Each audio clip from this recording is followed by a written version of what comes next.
Okay, this is Exodus 5, bricks without straw. After Moses and Aaron went to Pharaoh and said, "This is what the Lord, the God of Israel, says: Let my people go, so that they may hold a festival to me in the desert." Pharaoh said, "Who is the Lord, that I should obey him and let Israel go? I do not know the Lord, and I will not let Israel go." Then they said, "The Lord of the Hebrews has met with us. Now let us take a 3-day journey into the desert to offer sacrifices to the Lord our God, or he may strike us with plagues or with the sword." But the king of Egypt said, "Moses and Aaron, why are you taking the people away from their labor? Get back to your work." Then Pharaoh said, "Look, the people of the land are now numerous, and you are stopping them from working."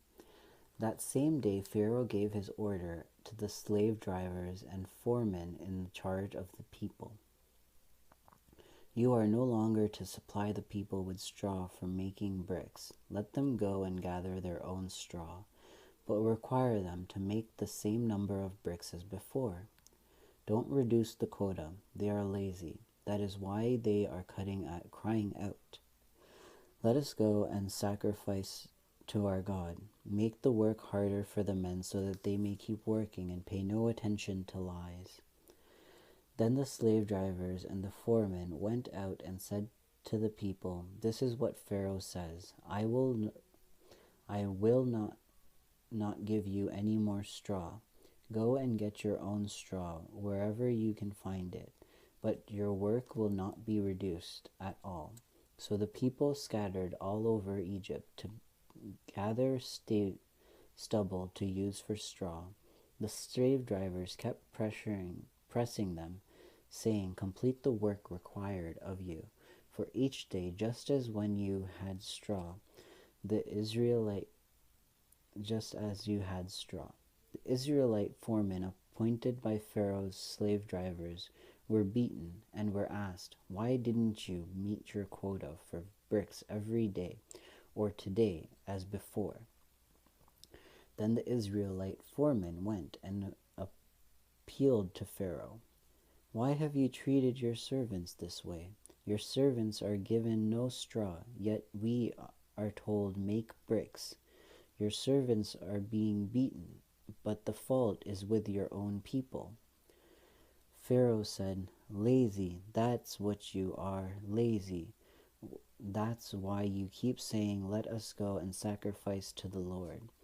Now get to work. You will not be given any straw, yet you must produce your full quota of bricks."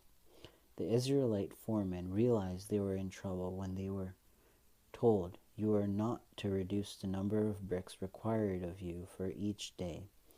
When they left Pharaoh, they found Moses and Aaron waiting to meet them.